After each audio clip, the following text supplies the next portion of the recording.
Assalamu alaikum wa rahmatullahi wa barakatuh. Mbanirizaako bassebo ne banyabo ku Extra Digest mugoba nsonga era wano wetuli tuli ne Isma All Access, President wa Bloggers Association of Uganda, the Pearl of Africa of course. Era tuli mu offices zaabwe wano mu lobby wetuli wetumukyaliddeko tuwayemuko naye. Era awatali kuwananya konna njagala kusooka kusaba Isma abuuze ku bannayuganda abatulaba. Bannayuganda muli mutya mwenna gye musinziira naddala abali wabweru w'amawanga abali ene Kampala mu bitundu byonna eby'eggwanga musiibye mutya. Mukama Katonda w'amaanyi atukkiriza okuba mu abo abatazuukuse ne tuzuukuka ne tuba n'okusigeni nga tetumukaayanira ne woba olina ennyindo nnene oba ntono, oli muwanvu oba oli mumpi, munene oba mutono, mweru muddugavu oli mweru ku oligino oba ekizigo ky'amaanyi, byonna Mukama Katonda tubimwebaza. Katusaba atubeeze mbagenda okuzibya n'okukeesa olunaku olw'enkya. Abantu abagonze Mukama atukwatireko ate n'abo abavudde mu nsi wa Mukama gye twava ate gye tulidda. Thank you so much. That is Isma All Access for you.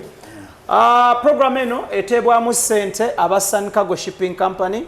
Sun Cargo basangibwa ku Arua Park we Kizimbe 14 Plaza SF0 na SF12 mwaliro ogwokubiri mujja okuba nga basanga babakananidde mu erisabaze mali y'abasuubuzi from China to Mombasa, then from China to India. Ranga okwewala abafere nkukubira omulanga nti kube namba z'essimu ezo ate ne bw'obeera ng'oliwa wonna awatali China, don't trust anyone nti ajja kusabaliza emaali ababeera bafere.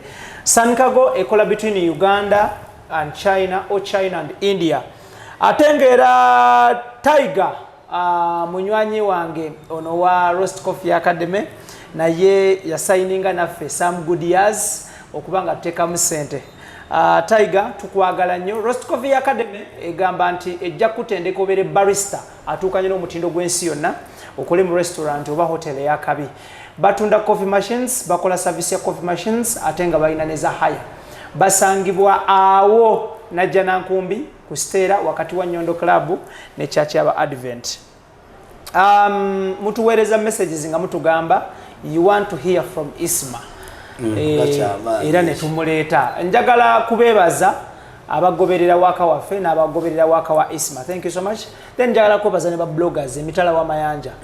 You're doing a great job. N'abali e Kampala, you're doing a great job. But subscribe to Bloggers Association. Buli kimu kitambule bulungi nnyo. Nabadde naka video keda abasitala babyo video. Ne nsanga video goine bad black amukubira ku eksiwe. Nasesenze ko obutono lunnuma. Sanita namulindwa. Ngakubira Abudu. Ngakubira Abudu mumanyi okubiri. Omanyi? Sesoya. Aisoya mumanyi kwa naberanga kubiri. Kati Abudu mumanyi setaga ko erinya n'eddoboozi setegedde kwetaga lyakubiri. Naye nasese. Isma, oyina myaka emeka mu blogging kati? Blogging penga mutandika okubindaga 2013. Penga bitandika 2013 mbiraba. Kati ambeera nga mukolerako nga saga nyo yabeera mu kamera. Naye nga mbeera mukolera eno ki? Yogeroti 14, 15 nembigatta mu gavana South. So actively otandika ddi? Actively 2014-15. Ebya politics we bitandikiddawo mu Europe. Nintandika kugenda ku page peng njogera. Giringa myaka emeka? Giringa kati 5. Thank you. So 5 years down the road, watching this. Wakuba ne woberanga omazeemu mitini. Oyinza okukola ebyaba mazeemu ebbanga eringi. So it is all about impact. N'okulembera. Okay, watching this ekintu ekyo, it is because last week twalina omukolo gaggadde omukyala Mama Fina oba omukyala Silvia Namutebi yakolera Josephat Seguya omukolo. Bambi. Omukolo nga muyozayoza emyaka 20 mu mawulire. Seguya yamakinze 20 years in the industry ya journalism and mass communication in broadcasting and print. Ogwo omukolo ate gwandibadde ku New Vision. abo bakabushenga ba Doni tebategeera baliko Doni wanyamene yandibadde ne milestone ye mu office yes kuba kabushenga era inawe yakolera Segu y'omuki omukola awo ne muntu wakolanga emyaka 2 oyino muteeka mu certain category emirimu gye tukolako ibula gino teekawo developing oba progress ku mulimu ndi omuntu wokola mu newsroom emyaka 12 kati kiringa mu Sweden it is a must senga nkola practice ku company yo practical cha Luswidi practice cha Luswidi kati senga nkola practice ku company yo emyezi mukaga najigwako oba okkirizibwa kunfuula mukozi wo mu Sweden bwenva wano ningenda ku Coca-Cola ngambadde nkola ku NTV Coca-Cola tekizibwa kumpa sente ezimu zembadde nfuna ku ki ku NTV it is a must ezino okuba zikoze eki seyongeddeko kati omuntu nga Seguya wandibaddewo growth room ku mulimu nti mu myaka 5 ng'okola omulimu wano bwoba osobola ofuuka kino mu myaka 10 mu myaka 2 era kati batono wano balaba service gyakoze ayinza n'obutaba na kifo ky'amaanyi naye ng'alina gwe bamutadde gwe bamulabira mwogwo omuki omulimu nebaza Mama Fiina okolera Seguya ogwo omukolo naye ne example egenda ew'ebitongole okumotivatinga abakozi baabyo omuntu wakola emyaka 2 mu kampani omukolo gulina kuba gwa kampani bano Doni sente ziri ku UBC ne New Vision Doni yandibadde agamba guno omukolo ye kwentandikidde nga yanga CEO okusiima abantu b'enkoze eki bensanzeewo kuba bano basanzeewo be bamanye ekitongole ekyo be bakubuulira obuntuntu obuli ku muki ku mulimu yanditandikidde ku Seguya naye saamulabye sinalaba kye baakozeewo bakituterayitire mumalamu abantu amanyi okimanyi nti bw'ofa TV ekuwa eddakiika 3 kyokka ng'okoze emyaka 2 yes yenze ne Penga abayogera kuwava muno nga bitama afulde ne nga Penge kati njagala okuba purposefully kubaba wava muno kubanga WBS yali tewadde mention bitama nga ate WBS ekyali kisingo nnyuma Saidi Mira Amoti Mese ne Pade Bitama amalula era twamukuba Penge kamukuba olweggulo ne balaga gundi eyo olweggulo ne bawa mention kwani ku bitama bambi tubasaba ba CEO ba boss ba company abantu mwe baweerereza omuntu musimenga mulamu oleme kujjanga ozunga n'obumulimuli n'obubaasa nga nfudde ibrankubuulira abantu bazunga nnyo n'obubaasa baasa nebaza nnyo maama mwannyinaze kito kyange Namutebi Silvia Mama Fiina omusinga obukulu Mama Fiina muto Mama Fiina muto nalaba ku passport yengaze bwana Uganda abakazi balina engeri gye tukulamu abakazi abaffe si gundi si fire abakazi abaffe de occupy space walaba kusasolooza muwala muki mukulu ustesha mayanja wonna baana baki bato naye bali fertile kyenyiza okugamba so nkwebaza okudduukiriranga Mama Fiina nzoloza yasoma akola ebintu abantu abasoma balina okukola ki okukola kati Mama Fiina naye yategedde nti Seguya yeetaaga okukola ki okusiima nenga akanyomero Mama Fiina kafuna mu Seguya katono ka lugambo compared company ne sente z'abayingiriza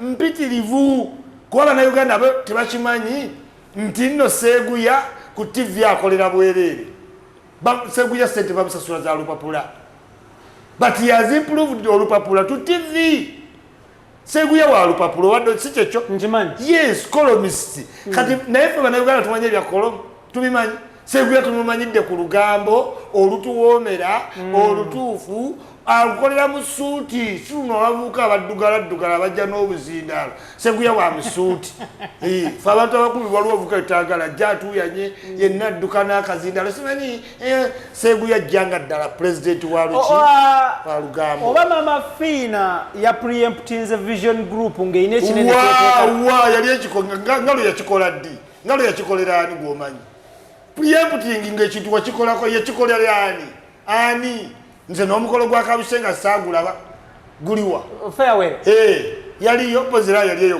mu poloteyo gye tutali naye oba temuwadde Kabushenga mulekeyo ffe muwe Seeguya waffe yatuleetera olugambo ebirala ebyammwe tubimanya luvannyuma fe tumanyi byani ya Seeguya omuntu wa bulijjo Seeguya erinnya lyeddene nnyo buli gy'ogenda Seeguya amanyiddwa Seeguya ayina ebifaananyi mwakayivu yandagako bya buli celebrity akuliyetinze ba celebrity bangi akuliyetinze bani ba celebrity kakati ekyo kitugenza ntugamba abantu some people need to be appreciated companies etukolera omuntu wakola emyaka 2 please mumusiime mu ngeri gy'asaanidde yes nebaza mama mutanyinaze mama Fina webale nnyo okulaga Seeguya nti muntu wa muwendo nange nze nnyini nga president w'ababloga ngenda kuwa Seeguya treat ku Supermania yes muwadde nzikirizibwa yes Seeguya nkuwadde treat ku Supermania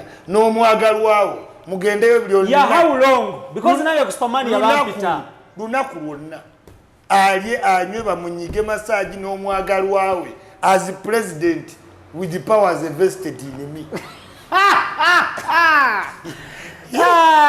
Anyway, ngenda genda ojo ku New Vision ateze nimba ku Tuesday sijembera ngenda genda ne coupons biri mugaye muganda wange genda bakunyige genda we treating it nice. Thank you. Tuline Isma All Access tuli wano ku Bloggers Association offices.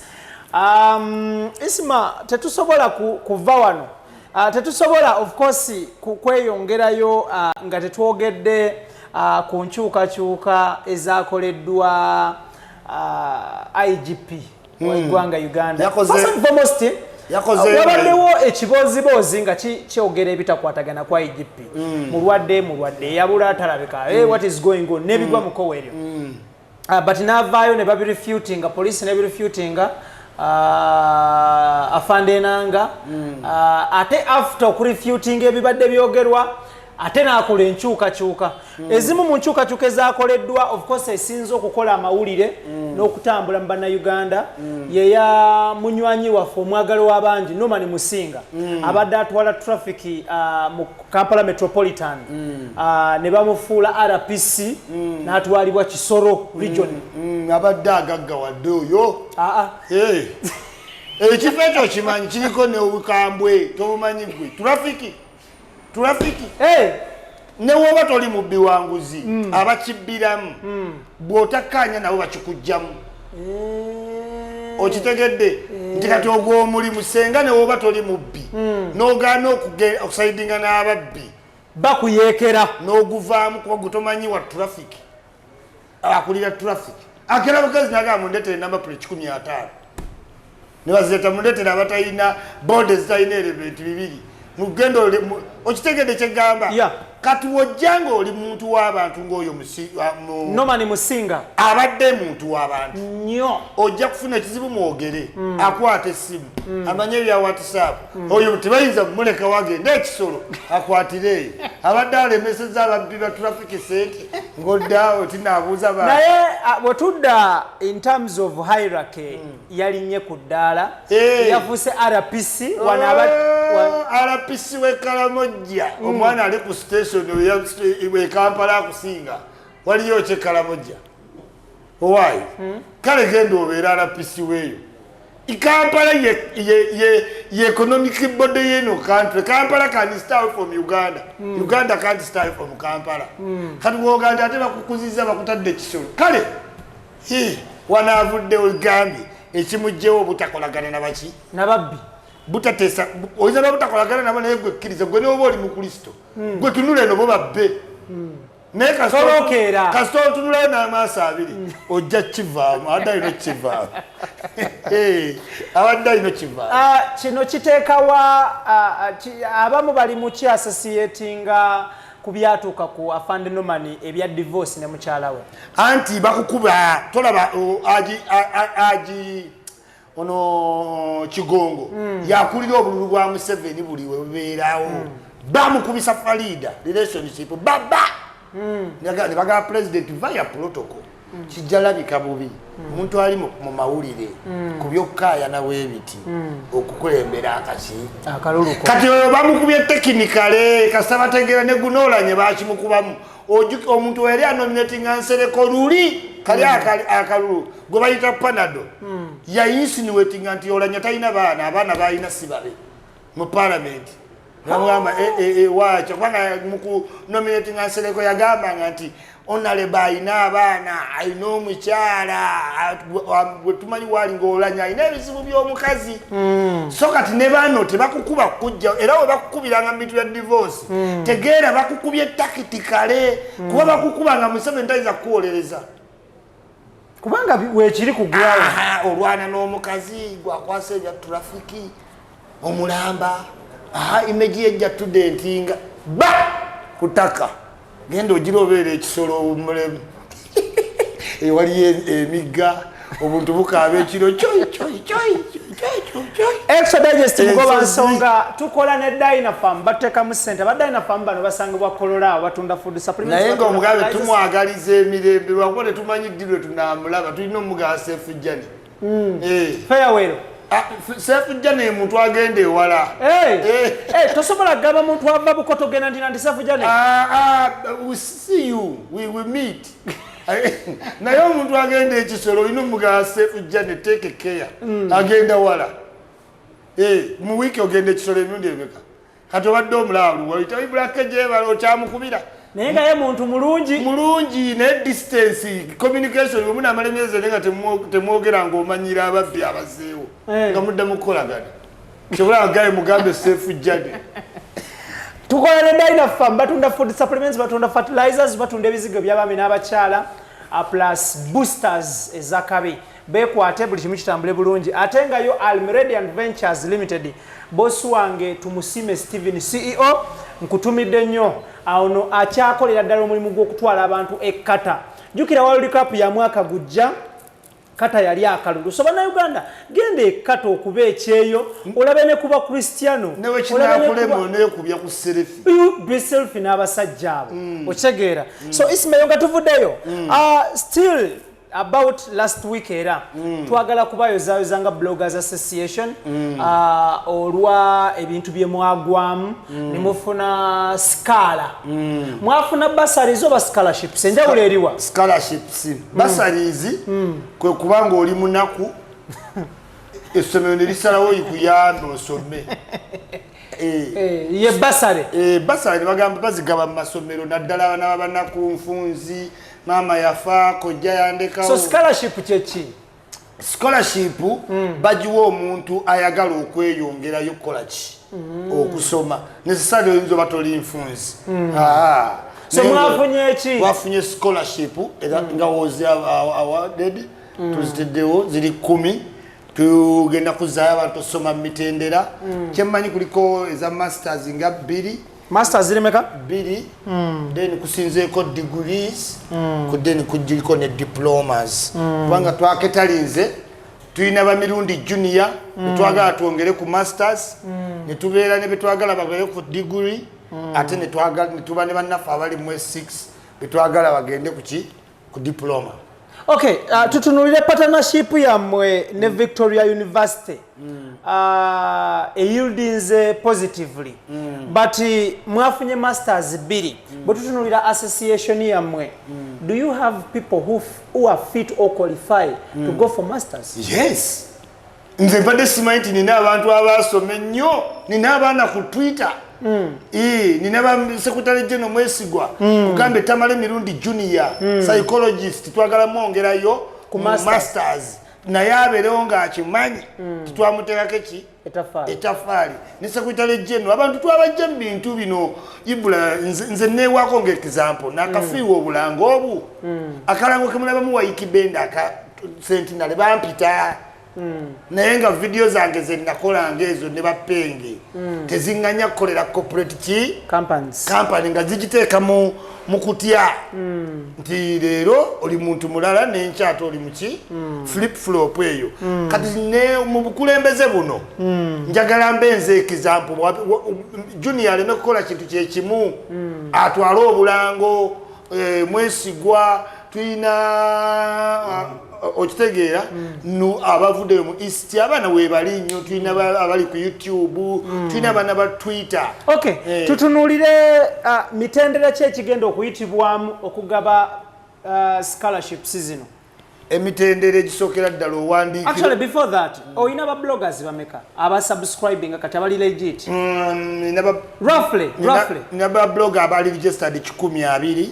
Olina 120 abali registered. Wafunye bursaries 10. Yes. Ogenda kikola oti? Tugenda kikola nti bonna tebaagala kuddayo kusoma. Ate tugenda kikola nti naawe owulira ziri 10. Tuli 10 ate nteza fene tutakola ki kufuna. Wabula abagenda ofuna twasalawo nti ennya zaba executive. Akakiiko akafuzi. So ennya. Then wasigalawo mukaaga. Ezo mukaaga twagamba nti omuntu awandiikira obukulembeze ayita muwa protocol secretary general ascending to the president notuwa intention lwaki wandiyagadde association yaffe ekutrusting ne million 15. Okitegeera ordinafo ino tulaga ki interest kwate twagala kuswaza association yaffe twagala esigale ng'ekolagana bulungi ne Victoria ki University naffe tutwaleyo intention y'omuntu agenda osoma nga naffe tuweesa ki pride era nga tuli sure ajja soma. Okay. Yeah. Njagala tutunulire still about the scholarships. Vice Chancellor ali atya? Vice Chancellor ali bulungi. After all what happened ali bulungi trendinga tumuteeka ku trends TV zitanso muyita twamugambe obulamu bw'okwekipinga mu office bwakoma as a young VC mwana muto oyogera naye ng'oyogera na agement ekitegeera ate tumugaa toyinza kwekipinga nga bano ba professor abakuwalula obuwaluzi ebigere ekitegeera kati tulina oteekawo new education new chancellors new generation nebakyusa kati wakabi nnyo ebizibu bye yafuna tebiina ngeri gye biteteeganyamu ye ng'omuntu tebamukyajinga kintu kyonna era nga wetugamba tulina protecting intellectual property olw'okuba ali intellectual tumugamba tandika owaayo eddoboozi lyo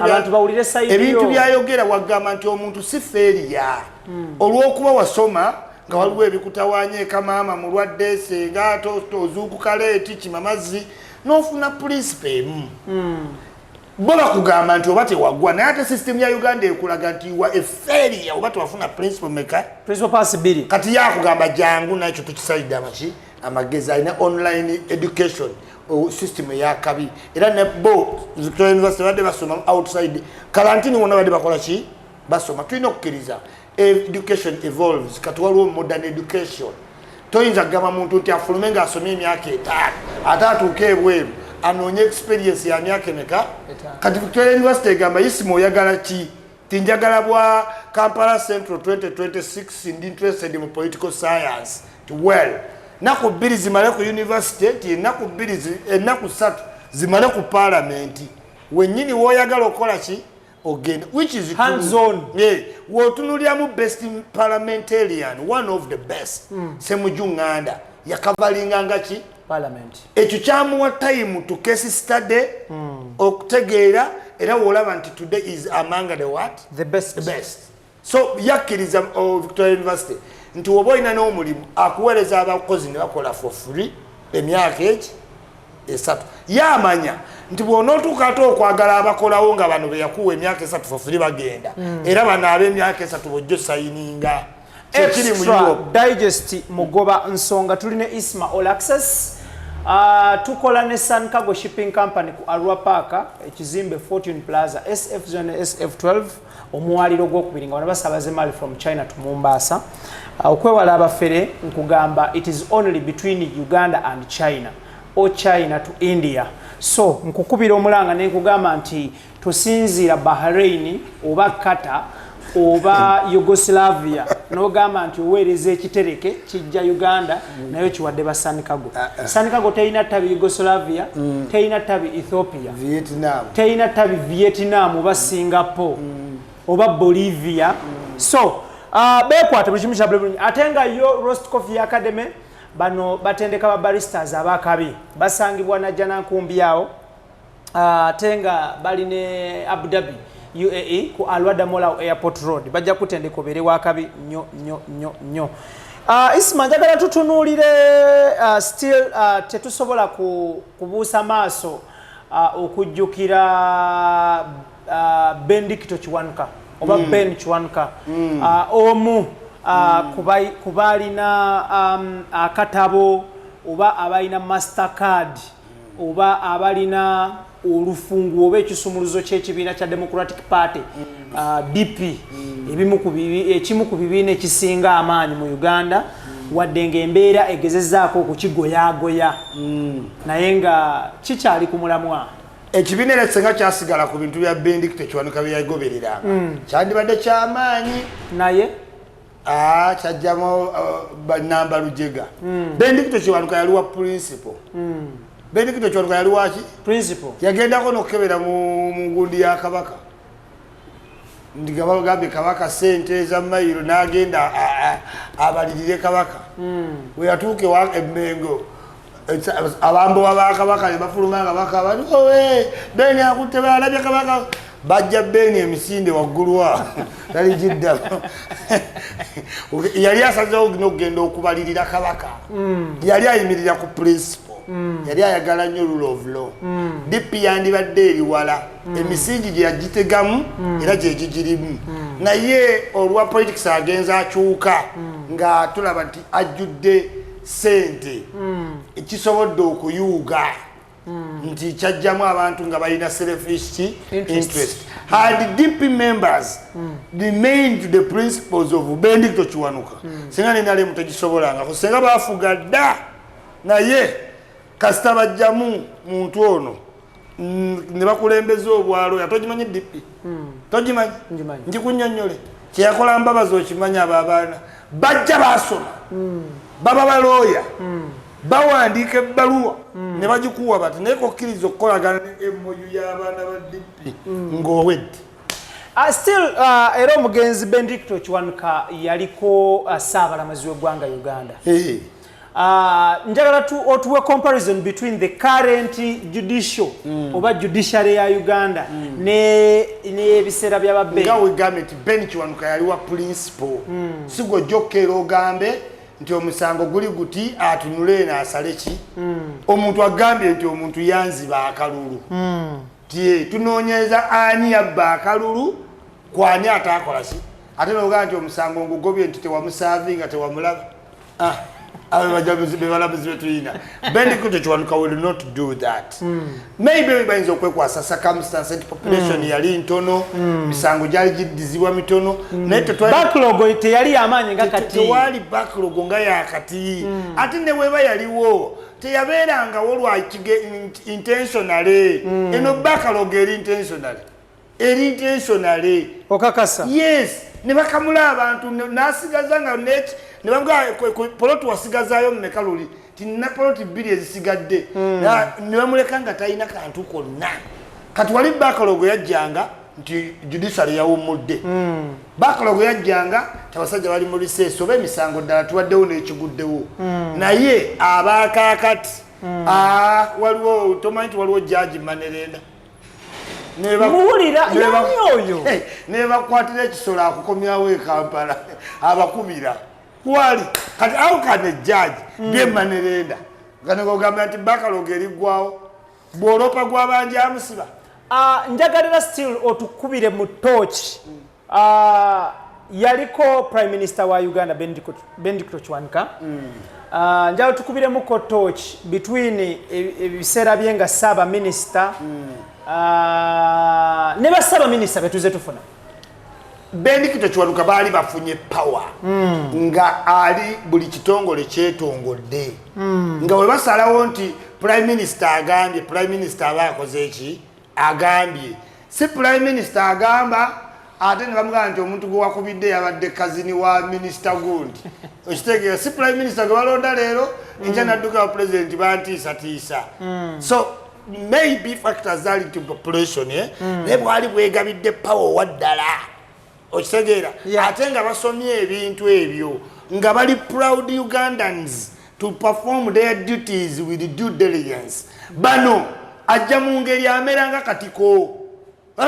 Omukulu gundi mwena mugeno gulanga muli omukulu gundi naye nga abantu tebamanyi bulungi Benito Kiwanuka wadde yatuvaako erinnya ly'omuntu okusustaininga this long ng'oli mu ttaka toyinza sustaininga ku mirimu mibi wonna we yatuula yakola emirimu gye naye ffe culture yaffe mu Afirika tetwa-appreciatingangako bantu b'amazima era Beni yalina okufa abantu abatuuku abalungi nga Beni yalina otukola ki otuvaako bati ebigendererwa bye enneeyisa ye abantu ababaako mikwano gye walabanga Rawel ng'eyitawo ne bagamba ya Beni Kiwanuka noga wow motoka bazita Rawel ne bagamba omulamuzi wuyo akoze eki agenze nga tekyetaaga kadde infact Beni tebalina budde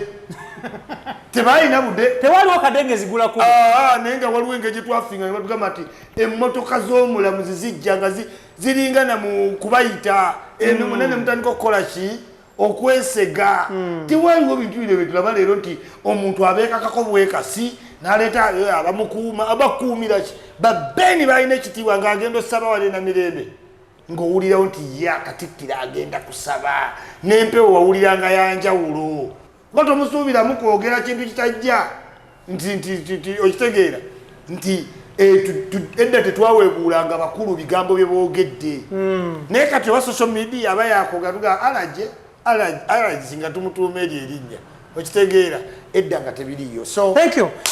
Tuli ku extra digest mugoba nsonga Isma njagala tutunuulire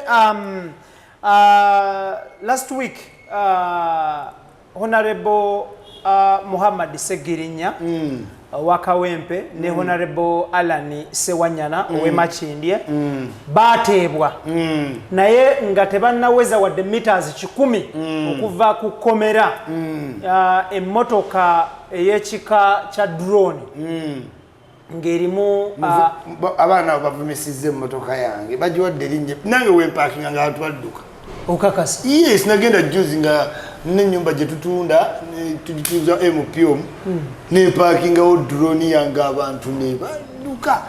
Nze nga Isima I want to say clearly era ne bino twabadde tubyogera ne VC VC yani Vice Chancellor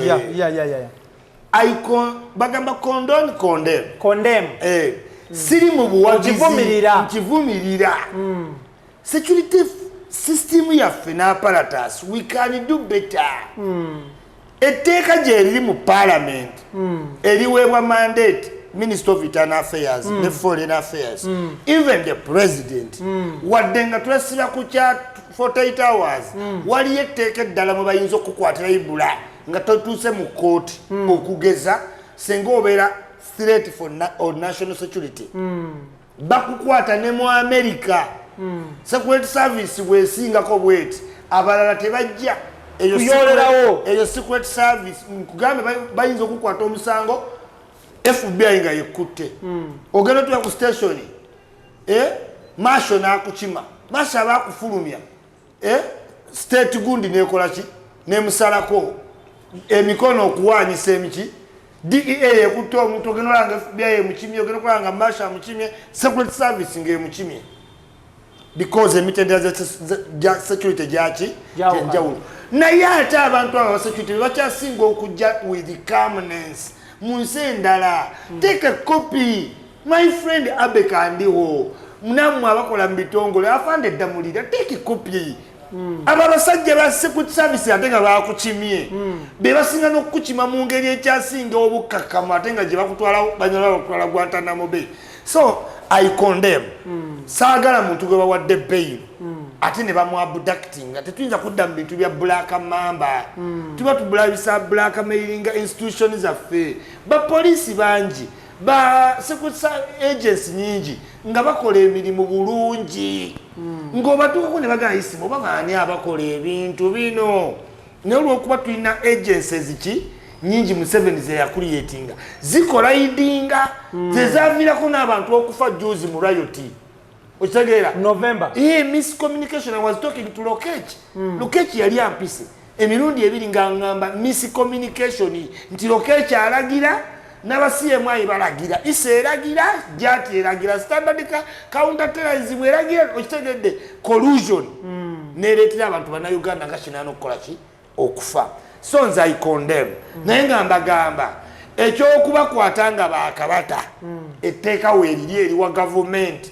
senga obeera threat to national security to president to chief justice first family ebyo etteeka weeriri eriwa president amaanyi nti bakuwadde beyiro kituufu naye ate bakyakwetaaga naye omuntu omukutta otya jangu mu suuti nemmotoka esibe afulume oddemu omulage kaadi ngaffe mu Sweden bakola bukozi tacha nibaddamu ne bakuyingiza waki teweetaaga kukwata bavuddemu abantu babiri mukutta omuntu member of parliament alina nado so omuntu emwakwata ne vice chancellor omuntu alina ba student baatikkira abalolo modo omukutte mu maaso g'abaana omusisesi setulina nakyo omugamba tebalina kye bamugamba up to now tebalina kye baali bamukoze eki bamugambe nsaba police JAT SWAT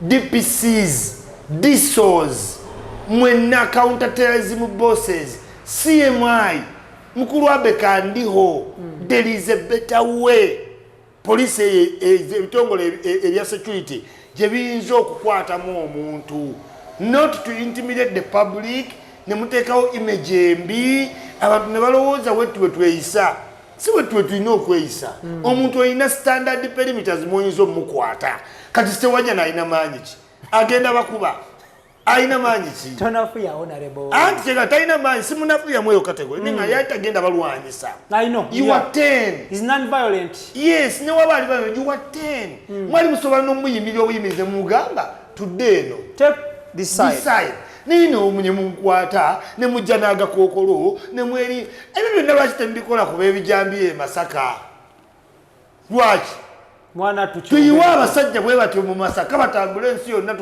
tukwata abantu abatema tebakwatanga no naye bagambe nti genda Ismail wali ku mabloga bayisoletale drone that is killing a fly with a gun bayizo kuletera mama 10 bayizoleta drone nini bakyuka ne batunula waggulu nolowooza bakomando batukuba abantu abatema abantu tebabalaba mubeere serious senga mubadde bwe mutowe mu reacting e Masaka bwe mu reacting nga abantu balina obuzibu ne bwe mu reacting ku Sewanyana bwe mutyo abantu bandigambye nti ye character yaabwe but character bwe yeetaagisa tebalabika batema wane najjeera abantu 9 mu apartment mubeeramu n'omwana wa NBS akola kids show mubukoyo omunowuzana ne tulinanigani batema abantu 9 mu kikomera kye poliisi babatema 10 yajja ku 11 wanje najjeera ate nga najjeera poliisi eri wali batuuka 12 so I know it's a hectic job mulimu gw'amaanyi gwakwewaayo naye woba wewaayo kusavinga ggwanga ate ffe abateewaayo kusavinga ggwanga mweyo kategori totulumya naawe oyinza okujja n'oggulawo edduuka mu kikuubo bolowooza kyangu okiwulira balina abapolisi balowooza nti tuba tetubaagala tubaagala naye musukka okola ki obukambwe si mwenna abamu kumwe mu operations musukka. Thank you. Yes. Okay, Isma, njagala tutunulire still about things of security. Njagala tutunulire issue yo. No mulangira Ssuuna. Ne bannamawulire. Nabadde ndaba bannamawulire Keizi, Mako ne Brian. They appeared before CID last week. Issue eri haufa. Oba nawe ogenda ku reasoninga nga abantu nti bwe biri mu kote tubyogera ku byatuuka dda mu kote batebinaba. Tebinatuuka twali tukola statement naye ng'emisango giri serious. Wangi? Giri serious. Giri ready. Biri serious ebintu? Yeah, biri. Omanye ekigifula serious. Kasita batumya mu UCC. Obutambi obwo. Obutambi. Niwe njogerera ne gundi zaggwa. Translation. Okitegeera.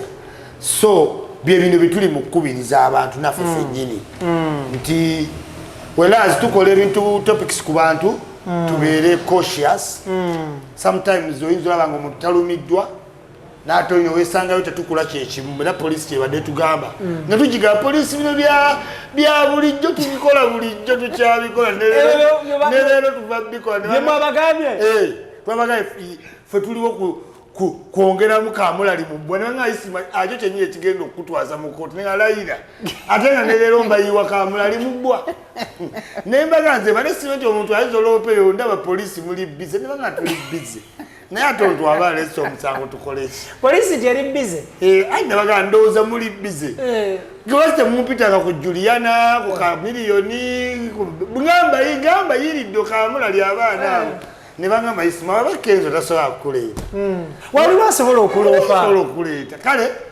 nabadde simanyi nti obulumi Omulangira Ssuuna bwamutuuka eyo however njagala mugamba bwe nti waliyo kye tuyita winning a war and losing a battle. You may win a war and lose the what? The battle. Oyinza okugamba omukazi fuluma ne wamwe mwanta mabere n'okasuka n'ebiki n'ebintu naye n'otawangula battle. Basenga ne bajja bakojja bamulanga ne gukuka mu vi wakanaga gwe weetonze. Lwaki nkugamba bwentyo nti Mulangira Ssuuna aloopa ba media personalities nze ndi president w'ababloga mu ggwanga Uganda. Yes, otaddeko media houses naye ate ng'okyazannya music toli mubazi kati music onoomulazaawa kozi tukola mu kukolagana bw'onoosiba Keizi Ibrahim Kasana akuwa interview ye onoomuwagala nti kinti olala toliroopa ye towulyanko kye bayita media kikookolo nkiwulira basobola okusibira ekikookolo kagamba kyenkugambye you may win the war nti isima Keizi obatutte kubanga guno si kutta muntu in any case olowooza how long ng'omulamuzi wa busungu nnyo how long can he sentence us to Italy for how long? So chengaza kugamba I think Mateka it is something like 6 months. Kale we ba 6 months katugeze tutuddeyo oba okoleddemu alubamu mmeka waje mu 6 months oba okoleddemu alubamu mmeka asana okola omukaaga alubamu mmeka ngaikoke ne tudda ngokoza alubamu mukaaga yes buli mwezi alubamu naye ne tudda okiwulira kuba tebatugjeewo nti tukola bubi ku mirimu gino tebatugambyeko babbosi nti tukola bubi shows zirabibwa abantu n'abantu osobola osoma komenti nga bakugamba naye si ggwe. This is a thin line between media people and celebrities. You a celebrity ebyo byonna weekooya nabyo byaki because one time he has crushed bannamawulire n'abavuma yavuma ne present omu ekibuto biki naye presenter naye asobola omutwala muki batunaddawa ne bino tulina kumanya nti ani myezi mukaaga nga yakoze album mukaaga nga azitunda ng'akola essente kale katumwagalize obuwanguzi naye nga kyenjagala omugamba nga isima wamenyeka mu mutima ebigambo bye wayogera ku muyimbi oyo nze byebigambo ebimu ku bitono byenkozesa ebitono kubanga nalinayo ebigambo byennyini ebyokugamba Ssuuna simanyi oba teyandiza okuse okitegeera naye thing is nti atunulemu ku kyetuyita assess the impact bw'oba oli mu war zone nga bagenda okukuba bomu they assess the impact ya bomu eyo tegenda possibly eyinza kukuba bacasualty bameka wobanga masoma waliwo kye tuyita diameter notegeera in which diameter mwegenda okukuba tuyinza mulimu abaana abato approximately bameka abakyala ab'embuto bameka abazeeyi bameka nga tebannakuba bakola assessing the impact kati oyo omwami alina okwassessinga ki impact tomutiisatiisa nga mwamuvoola ate mutiisiza assessing the impact gogenda omuntu nagamba abalangirira enkuba bwe baga nti eneetonnya ng'erimu omuzira n'ebiduduma obaloopa extra digest mugoba nsonga tulina Dynafarm basangibwa kolaawo batunda supplements ez'akabi abaami n'abakyala mbakubira omulanga mwekwate products za Dynafarm baina fertilizers, baina eryokunywa, eryokumira n'ebizigo ebyokwesiiga. Beekwate. Ate nga Almeradian Ventures Limited bajja kutwala okube ekyeyo ekkata. Bano basangibwa ntindawo nga wakava ku Hardware World era nga bagamba nti between emyaka 18 n'emyaka 40 bakutwala okuba ekyeyo. Okubya 556 totawaana lift zikanga ojja kwekanga ebizimbe ebiwanvu ojja kufuna ensisi ate biri eri ojja kufuna ensisi sigala wano. Thank you. So genda mu Almeradian Adventures bakutwala okube ekyeyo. Isma nga tuvuddeyo eyo njagala tutunuulire still in politics. Njagala, but before we go to politics, before we get back to politics, njagala tujjewo Haji Hamis Chigundu yakola criminal summons nga bajja kwetaaga omulangira Aga Khan alabikireko mu omulangira. Of course omugagga yenna aba mulangira ate still obwa Aga Khan nzikiriza so mulangira mulamba si Waddala. yes. So ate ne wayitambale ne zibeera withdrawn. Ibula abantu nzize mbagamba nti bw'otunuulira abantu nga omugagga Aga Khan mugagga nnyo mu Afirika ayina kampani z'amaanyi naye si mugagga mu New York, si mugagga mu London, ali mu bagagga mu Amerika ne mu London ne mu Afirika ye mugagga. Otegeza obugagga bwa Afirika bumuleetera otuula mu bagagga b'e London ne Bungereza. Tubadde nga tukola assessment ku bantu abatuyamba mu nsi vis-a-vis kye batuyamba nti bw'olaba Aga Khan abantu bonna bagamba Isima tomwogerako nannyini Serena nannyini Capital simanyani yes. Bw'otunula mu COVID mwokka Aga Khan yawa Uganda billion 2 okuyamba muki mu COVID. Naye ibula omuntu waba akuwadde billion 2 weebuuzangamu kikyanfunamu. Kati nganze Isima mbuuza Aga Khan yayamba ffe oba ffe tumukola ki tumuyamba? Cause look at countries gy'ayina. Wamaanyi nnyo Nairobi, wamaanyi nnyo Senegal, Congo Brazzaville, ensi zonna eziri virgin mu by'obugagga wamaanyi nnyo muki muzo. What am I trying to say? To building a fat elephant, white elephant, abasajja bano batuyamba nnyo. Well, naye tulina okweyamba ne tulekerawo dependinga ku bo okugeza nti bw'otunula Aga Khan ye nannyini ddamu Bujagali. At a time we yakolera contracts ezo baminisita abaaliwo n'ebigendererwa bye baaliko basayiningira ku small scope. Ye businessman teyasuulamu wadde minute ayina ttiimu y'ebala nti today amasannyalaze ova ku Bujagali okutuuka e Kampala gakutuukako ku nnusu 1,200 goyina ofuna ku nnusu ebi bina. Kakati how do you expect a local company to take off ne tuba nga tulinayo ka balance nti zino z'aba foreigner zino z'abaki z'abagwira totally no. Kati awo ne tusigala nga tutendereza erinnya limu. Omusajja asobola okukwata mu nnyonyo n'alizavingako ettaka ne limalawo emyaka 10. Liraba mu koona wali oliraba 10. Serena awo ettaka twamuwaliwe naye Bannayuganda bali addi mu Serena banne akolera amasomero Aga Khan schools za 10 which ordinary Uganda ni alina omwana mu Aga Khan schools. Etteeka wano terikwata mugagga Ibula lyamusomera. Amazima gali nti amasomero ga Aga Khan mu COVID mwonna gabadde gasoma. Okakasa? Yes. Bonna nakati basoma. Ne bwogendawo ne weeterawo kamera zo you will see in the morning nga baleeta abaana tekugenda baako Munnayuganda baana bakala za njawulo.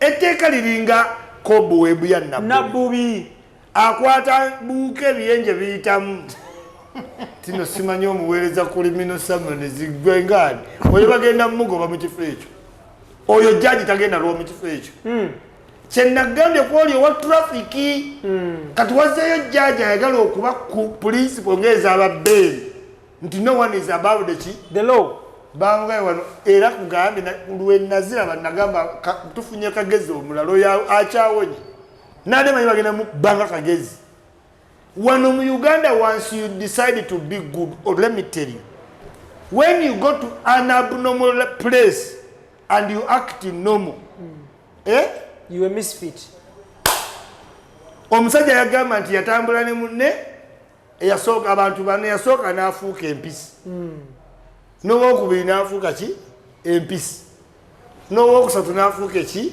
empisi ono owokuna yakola ki yeefuula empisi lwaki kubanga abakusigala nga muntu empisi zandibulidde nga enemy okategedde kati tomala gayitaayita bantu banene muki seewuunya nti ne President Museveni waali ba government official bano abakola mu government omunayuganda baatamanyi kubanga tukonsentratinga ku MP na minister ebyo biri peripheral ba commissioner mu government bootalirabako bafateninga abantu wa president ne president nabanga omuntu amutya kati president tufuto noyogera kwaga kaanya gagwe shut up usagera naye nga bw'omudiramu attention to detail asobola okukiraga kateka an example Afrisero gate simanyi game zadduse economy olwakozeemu ki bwetu ne bakola ki buli muntu yadde akola mu Afrisero unemployed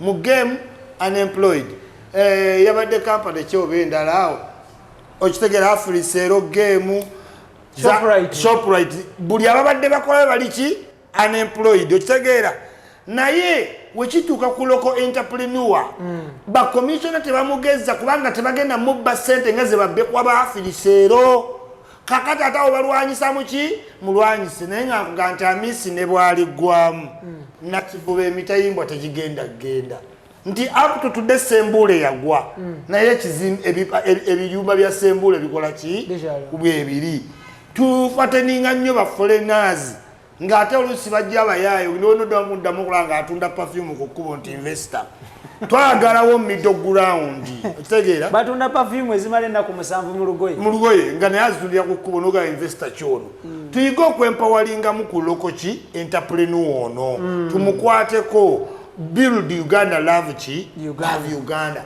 nti Ibula Uganda dumping place nti today Ibula woli obaddeko mu Uganda wenkubuuza plant ya Red Bull mu Uganda teriwo naye Ibula nkugambe tolina omanyi Red Bull ne mutabani wa amanyi Red Bull okitegeera naye ate Ibula wenkugamba nti tugenda ondagawe bakolera Sting wali Ntunga Saze wali aina factors of trade akwata abakozi agaba emirimu ayongeza ekitundu okukulaakulana asasula omusolo naye kakati omuntu today akwata brand nga Zali n'alanga soft care pads ku Instagram ne bagula container ne bagikuba mu kikuubo ne basasula omusolo najja atacompeting local entrepreneur akoze simanyi sibaoliki okitegeera akoze okitegeera kyegambye nti omuntu akola Sting owe Uganda ayina okuba ne factors of trade kyobola bakagame akugamba oyagala kukola ki mu Rwanda ti njagala kukola always kuleeta always nti ettaka liryo teekawo plant either you assemble or you manufacture either way naye made in Rwanda. Thank you. Yes. Isma njagala tutunulire issue ya Chameleone. Of course we shall not go as low as others think and to discuss inge ku motoka. We are beyond that. But njagala tutunulire a national mobilizer wa Democratic Party.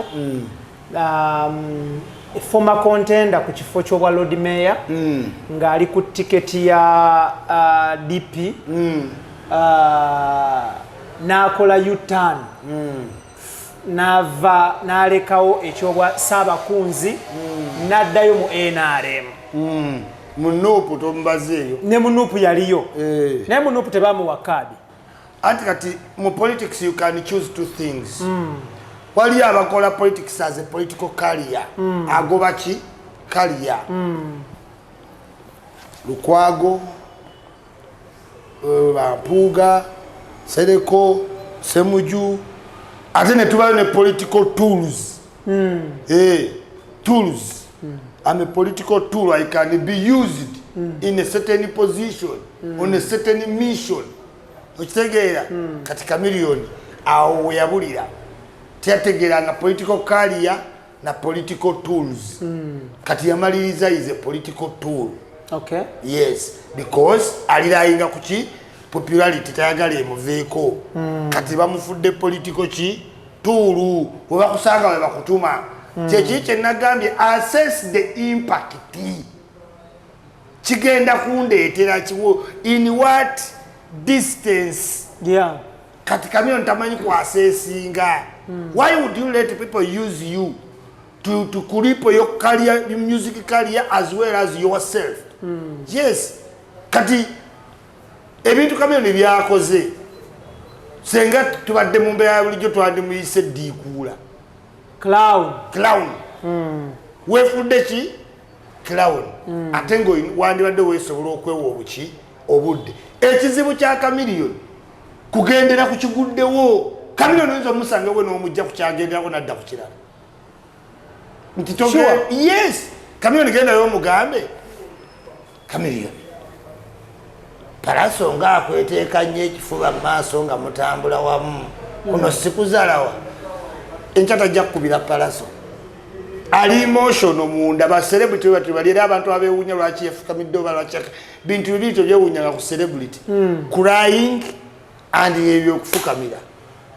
Si tobewunya ku celebrity. Lwaki? Anti abasinga living in a confidence gyotayina. Chameleon is a very weak person. Bw'omunyiza n'amaziga gakola ki? Gajja bangi nnyo ba celebrity bakaaba. Nga just criticism ono ku TV. N'aba munda n'akaaba. So, njagala okugamba nti Chameleon yeefudde clown, n'akkirizibwa abeere clown, n'asemba nga ddala alaze abantu clown. Yamaliriza yeekoze byatalina kukola naye nga kuye ng'omuntu bw'atyo bwakola ki? Bw'ali vis-a-vis linnya. Assess for us political future ya Chameleon mu politics. Tayinayo future, talibeera nayo era namugamba ne weba bwero si. Nemba musaaga awaka n'abaana bo nga balina kye baagala olonda nga kirimu voting tokyetabangamu. Yes. Tekisoboka. Nkubuulidde. Ekyo nkigaanye. Kigaana otya? Takyetabangamu. One, he cannot lead human capital. Tumulabye. Tamanyi how to maintain human capital. Let me tell you, Ibura. Nti wano ndi president wa blogger. How do I motivate people? One, nkola swap deal ne saloon. Blogger n'aba sure nti akaviiri n'endabika ng'olaba ebyaleero. Tick.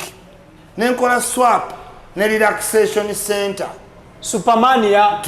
Nemanya wanabeera ne birthday. Newemba sirina ssente. Nene mga agenda n'omwagalwawo. Oyina okukola ebintu ebisibawo abantu ku association.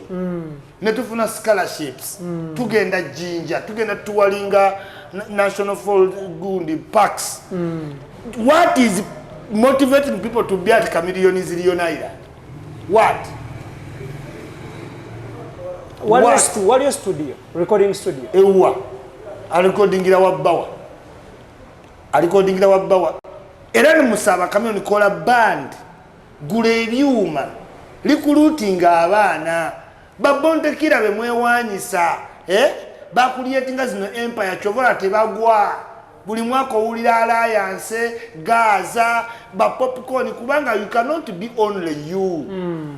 Ojagamba waleta ba radio neti waba packaging ne bakulekawo. Bakuyita mbuki? Omanyi bula waliwo okuyitamu. Naliko mu Leon Island, naliko mu Good Life, naliko. Otegedde. At this point of time, Chameleon you know kukiriza, you cannot entertain people in AC4. newe nkuwa $5,000,000 nenkugamba ogenda oyimbe S4 Rivers Party toyina luyimba lwabwe okakasa yes kati bwe mubalira wala zenna abayimbi balala mubayimbi muli ku balala mugamba era bano eba big abaana bagenda kujagula ekkololo agula emmotoka ez'escalade nyanga mpya because mutemukiriza mu train tizikikola ki zakyuka dda dynamics dda genda olaba amazina ge bazina galinga gabaguba ddalu ono gasobola gabaguba ddalu bakapeke bazina bagaba ki. What am I saying? This message goes to Bebe Cool, Bobby Wine, Kenzo. Yenno muyimi ne obosi tukakati ba edi wayikibenda to balaba.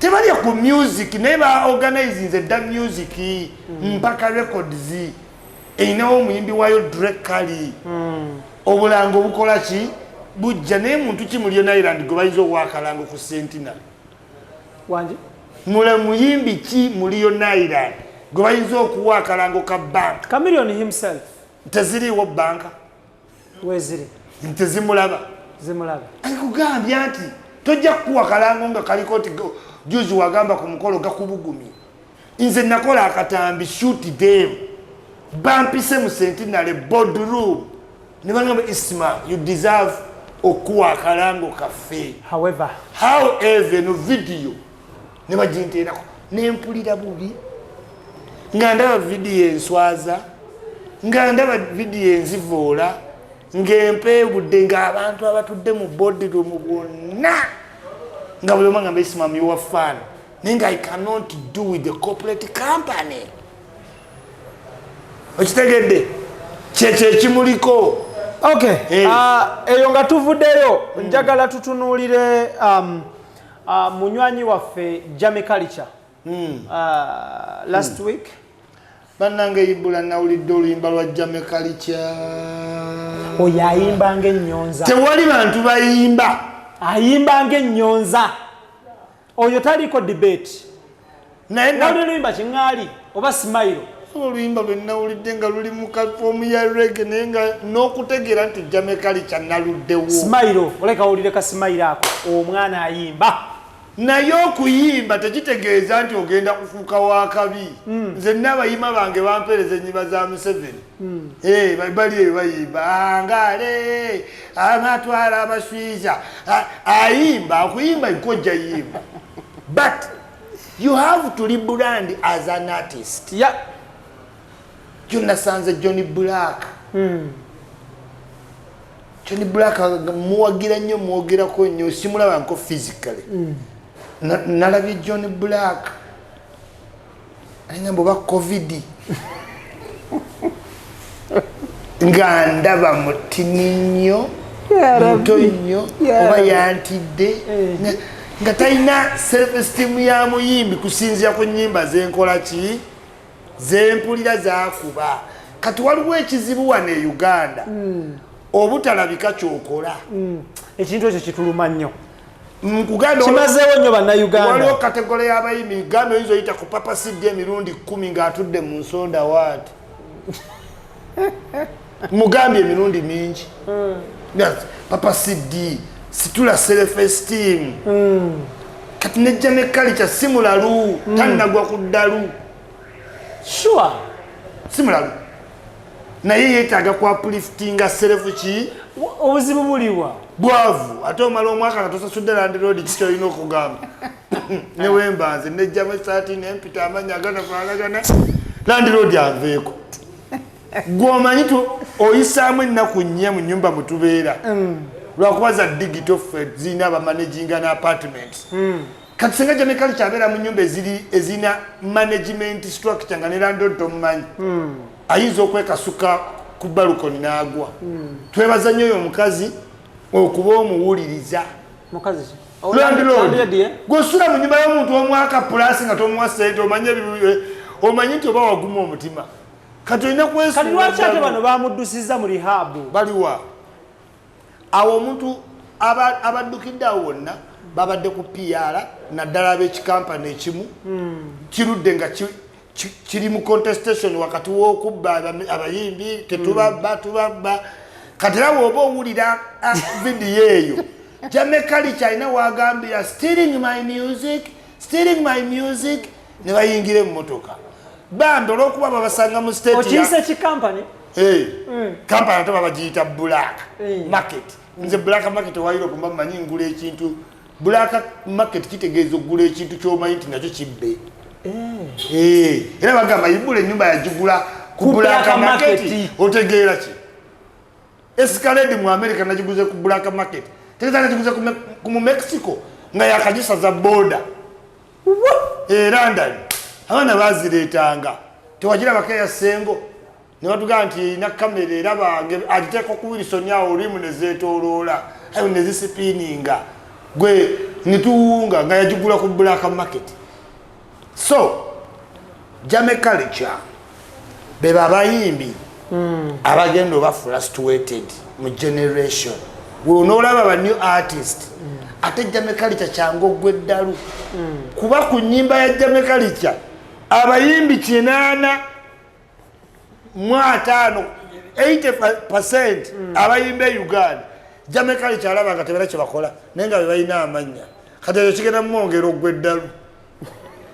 Take an example of a village educatee. Olasanze ko omuntu yasoma ng'abeera mu kyalo. Village what? Educatee. Yabeera atya? Omuntu yasoma mu kyalo. Okay. Omusangayo ne kulumbe aba yakaddiira mbwavu naye ng'akyalina principles z'abaasoma. Nga kyayinza okugaba kyokka nasomera nnamyawo. Mutamiivu ng'abalala. Naye ne mu bubaala mwe babeera yabayinterpretingira kati oyo babita village educatee. Idris Lukwago. Simutagiteeka ku musajja wange naye gambye buli kyalo osangayo village educatee. Mugazi ye yasinganga. Tayinza kufuna mulimu gwa naye financial talina kyagamba dunia. Tayinza kufuna mulimu gwa kusima ttooyi kuba n'ekyalo kimumanyi. Tayinza kukola mu bbaala n'ekyalo kimumanyi. Tayinza kukola mulimu gwe era amala takoze mulimu gwonna. Kubanga alina degrees ne masters ng'abeera bukomero teri banka teri revenue byonna byabagamba tebiriiyo naye nga yabisoma era n'abiyita kati misire kati bye Jamaica ye village educatee music ye namuyina ne bw'omutwalira alubamu yamimbi kyagamba yo yayimbye bubi wano mu nooti eno yayimbye bubi naye ng'omuga Jamaica kyaleeta 10,000 nze omuntu omu yaŋŋambye nabadde mukyaliddeko bamuyita Jenkins Mukasa Jenkino Yisima hot like pepper Jamaica reggae icon Jamaica ne bwakusanga nga tannayanga oba ayagala mazzi wallahi tayinza kugamba nti mpaayo 10,000. Jamaica ali too proud nti ayinza otambuza ebigere nadde ekamwokya oba wajabeera ng'obadde naye nga takusabye 10,000 mmeka 3 yet celebrities part of celebrities is kusabiriza. Are you sure? Yes. Celebrity kuweebwa Kamyona alina ekintu kyebatamuwadde waliwo ejjanaga kwagala nnyo ettaka liiyo yibula n'ofuna kwagala nnyo nkuwadde seminti oba ozimba nze yibula oba otuuse ku madirisa gange office tuna kye tugikozeeko byonna babawadde buwi. Yes, because part of being a celebrity is to earn.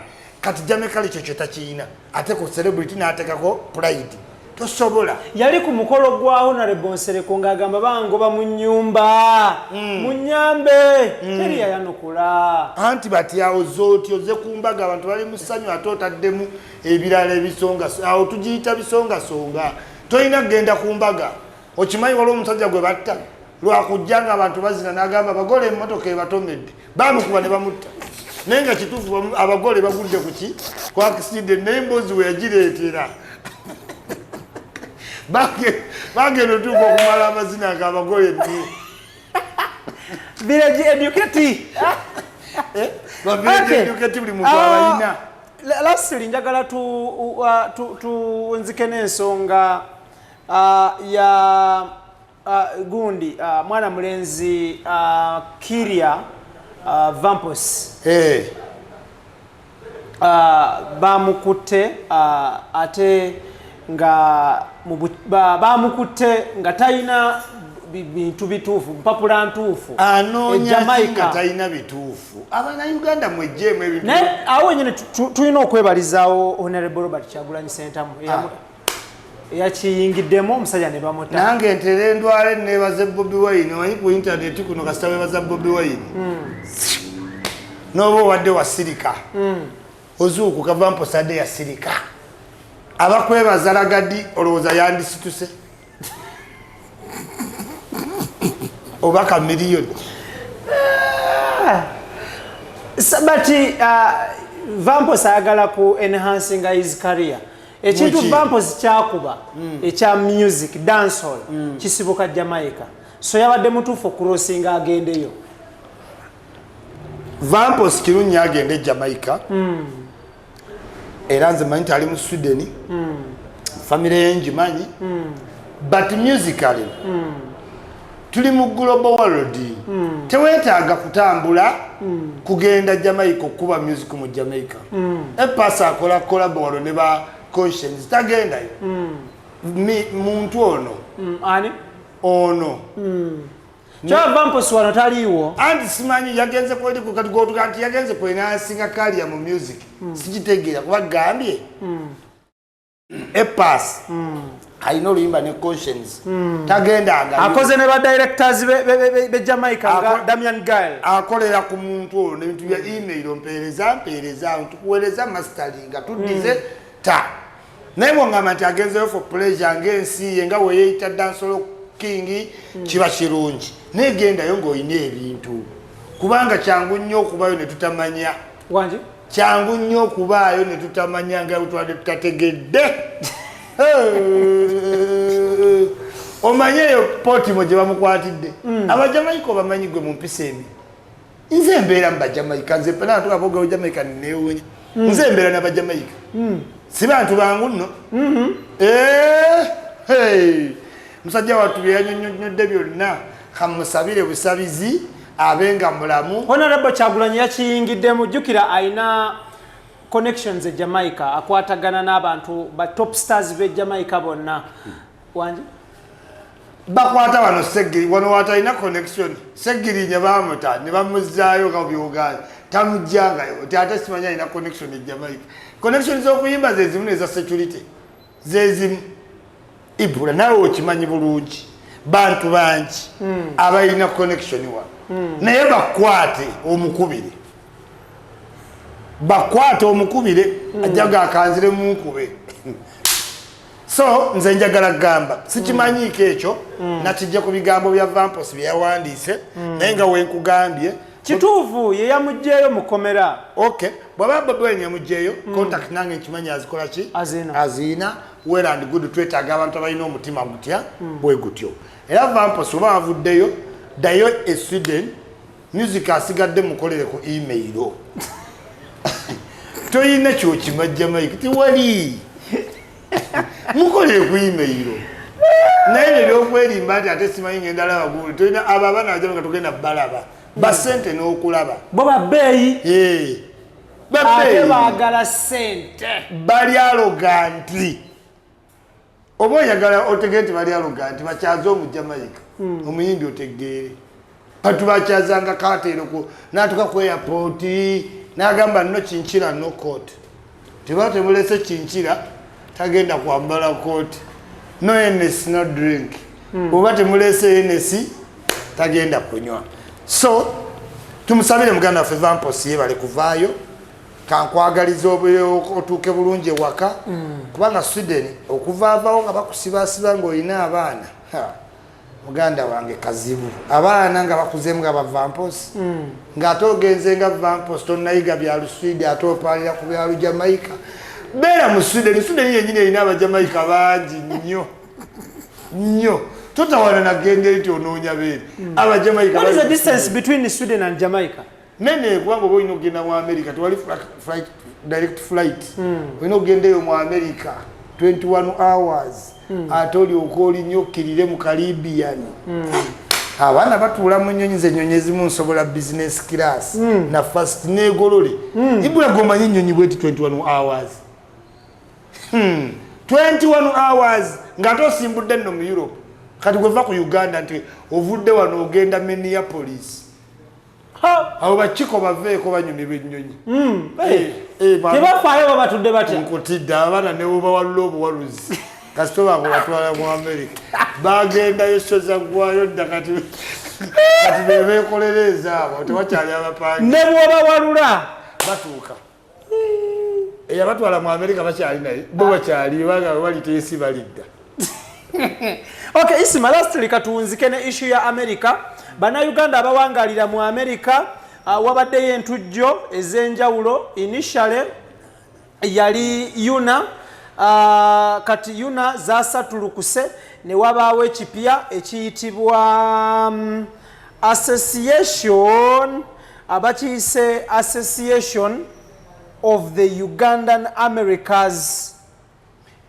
Ebyo byonna ibula abayaye bagenda kugamba Uganda kati bajja jijjawo ku North America Uganda Association bagaye kati eri Uganda Association for Americans bagambe kati American Association for Ugandans bazanya na biki bigambo because kasente ke kabata yune eri origino bagitekangamu emitwalo 10 government era najikola ka assessment ya ino okugwa bategeka yuna enewedde ne bagamba mbu ba speaker ya American ambassador abeera wano ne ba guest abalala ne batalona America ambassador wa Uganda mu America nga talina ku mukolo gotali highlight speaker nimbagamba tekisoboka nga Uganda yeba wa sente representative wa Museveni mu America yalina okubanga ye mukulu kuki ku mukolo ogwo tebamu ambassador wa speech babuwona omuzungu wa wano kati era twalipita government walekera obba wa sente kibatabula mitwalo 10 kati bajongede bujiri 10 neji eja dola